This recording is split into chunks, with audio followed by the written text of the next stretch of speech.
So guys, let's discuss this question. Question is, state any two advantages of sustainable development. Sustainable development के हमसे दो advantages पूछे गए हैं यहाँ पर. तो दो एडवांटेजेस क्या हैं सस्टेनेबल डेवलपमेंट के?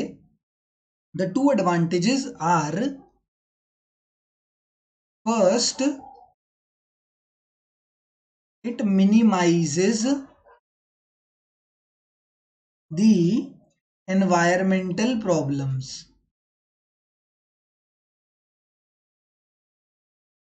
क्यों एनवायरमेंटल प्रॉब्लम्स को क्यों मिनिमाइज करता है? क्योंकि हम सस्टेनेबल डेवलपमेंट के अंदर रिसोर्सेज जो हैं, resources are used judiciously.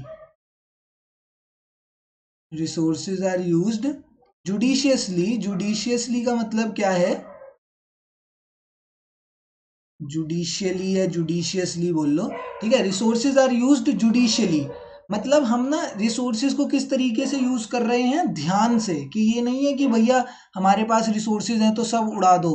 Resources को इस तरीके से यूज करा जा रहा है कि वो फ्यूचर जनरेशन के पास भी बचे रहें, फ्यूचर जनरेशन के पास भी एडिक्वेट रिसोर्सेज हों.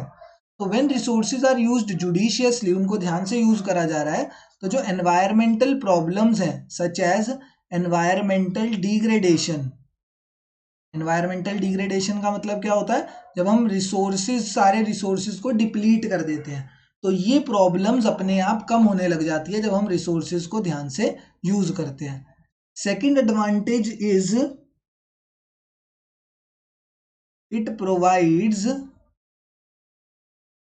Resources, it provides resources to the future generation. बस बात खत्म. ये तो हमको पता ही था या नहीं पता था? ये तो हमें पता ही था कि ये रिसोर्सेज क्यों जुडिशियसली यूज हो रहे हैं. Resources are being used judiciously so that the resources are to be kept, because these resources are to be kept for the future generation. ये नहीं है कि प्रेजेंट जनरेशन को ही, प्रेजेंट जनरेशन की नीड्स को सेटिस्फाई करने में ही सारे रिसोर्सेज को यूज कर दिया जाए. रिसोर्सेज को इस तरीके से यूज करना चाहिए कि वो फ्यूचर जनरेशन के लिए भी हम इन रिसोर्सेज को बचा सके. ऐसा कौन कहता है? मैं नहीं कह रहा, ये सस्टेनेबल डेवलपमेंट बोलता है. तो अगर ये सस्टेनेबल डेवलपमेंट के प्रोसीजर्स फॉलो करे जाएंगे, then it will provide resources to the future generation also. तो ये दो, these two are the advantages of sustainable development. Thank you.